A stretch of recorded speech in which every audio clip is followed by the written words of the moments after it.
High বন্ধুরা, আজকে আমি একটি বিষয় নিয়ে আলোচনা করব। বিষয়টি হলো গুগল অ্যাসিস্ট্যান্ট।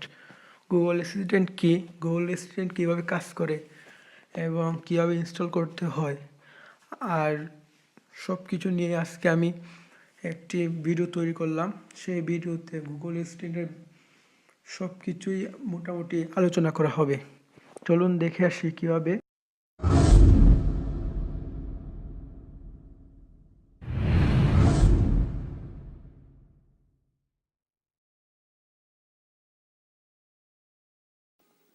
হ্যাঁ, কোনো কিছু জানবার আগে প্রথমে আমাদের জানা অবশ্যই প্রয়োজন সেই জিনিসটি কত সালে আবিষ্কার হয়েছে।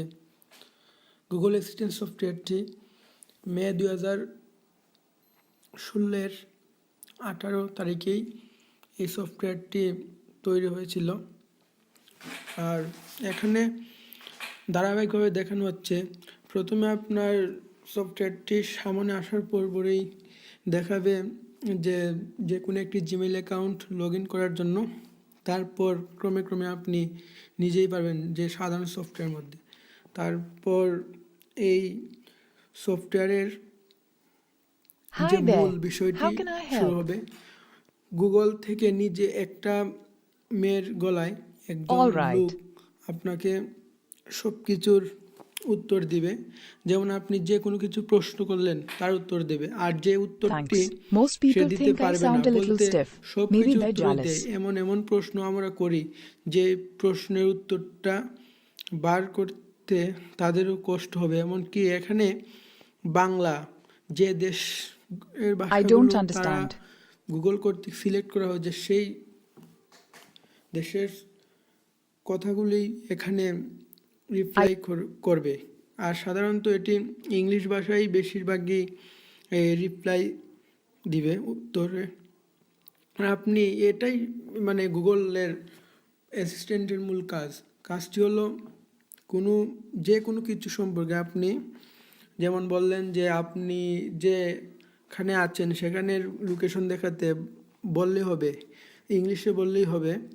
তারপর এনিথিং বলতে আপনি এখন জাফলংয়ের পিকচারের কথা বলবেন, তা ইংলিশে বলতে হবে সব কিছু। তারপর যদি আপনি চান আপনি কেক বানাতে, যে শুধু বললে how to make a cake, so Google অ্যাসিস্ট্যান্টই আপনাকে সব কিছু দেখিয়ে দিবে কীভাবে বানাতে হয়। কিন্তু হাতে করে বানাবে না, সব কিছু টেক্সট আকারে লেখা থাকবে। আর বর্তমানে ইউটিউবে থাম্বনেল মানে ইউটিউবের ভিউ বাড়ানোর জন্য সবাই থাম্বনেলে দেখা যাচ্ছে যে এটা অনেক কিছু করতে পারে। আসলে এটা বেশিরভাগ আপনি যে রেকর্ডিংয়ের মাধ্যমে যেটি পাঠাবেন তার উত্তর দিবে, আর কোনো কিছু না। আর এখানে আবার কিছু লোক বা ইউটিউব চ্যানেলের লোকেরা বলেছেন যে এই সফটওয়্যারটি নাকি যে কোনো ফ্যান বৈদ্যুতিক পাখার কথা বললে যে বন্ধ করার জন্য, তাহলে বন্ধ করে দিবে। আসলে এত স্মার্ট এবং গুগল অ্যাসিস্ট্যান্ট হয়নি, আর ভবিষ্যতে হতে পারে। কারণ তথ্য যোগাযোগ প্রযুক্তির যে অগ্রগতি হয়েছে তা কিছুদিনের মধ্যেই সম্ভব হয়ে যাবে। আর এখানে আপনি যে জিনিসটি প্রয়োজন সেই জিনিসটি আপনি বলতে পারবেন যা গুগলে আছে। আর এই সফটওয়্যারটি কীভাবে ইনস্টল করা হয়, আর এই সফটওয়্যারটি 2017 সালের ফেব্রুয়ারি মাসে অ্যান্ড্রয়েডের জন্য এটা অ্যান্ড্রয়েড ভার্সন আপলোড হয় প্লে স্টোরে। আর এই সফটওয়্যারটি ইনস্টল করার জন্য প্রথমে আপনার মোবাইলের সব কিছু নিউ ভার্সন থাকতে হবে, লেটেস্ট ভার্সন থাকতে হবে। আর যে কোনো সব কিছু ওল্ড ভার্সন সব কিছু ডিলিট করতে হবে। আর আমি পরবর্তী ভিডিওতে ফুলফিলভাবে অ্যান্ড্রয়েড মোবাইলের জন্য ইনস্টল করার প্রক্রিয়াটি দেখিয়ে দেব। আর আপনাদের যারা আইফোন ব্যবহার করেন তারা এই সফটওয়্যারটি ইনস্টল করার জন্য আইফোনের লাস্ট ভার্সন যেটি iOS 11 সেই ভার্সনটি আপলোড আপডেট দিতে হবে।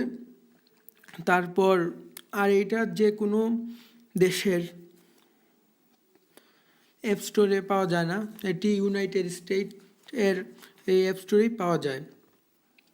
আর এই সফটওয়্যারটি ব্যবহারের জন্য আপনাকে ইউনাইটেড স্টেটের এই একটি নতুন একটা অ্যাকাউন্ট খুলতে আপনি পারবেন গুগল অ্যাসিস্ট্যান্ট আইফোনে ব্যবহার করতে। আর বন্ধুরা, আজকে আর কোনো কিছু বেশি নয়, কারণ পরে একটি ভিডিও আইফোন এবং অ্যান্ড্রয়েড দুটির জন্যই তৈরি করব। আর দেখুন, আমি যা Sorry, যা I can't এখানে quite do search that yet. করেছি বা বলেছি তাই এখানে আসছে, স্ক্রিনে দেখবেন। আর আপনারা Here are some pictures যদি that আমাদের match. ভিডিওগুলো পছন্দ হয় তাহলে লাইক অ্যান্ড শেয়ার অবশ্যই।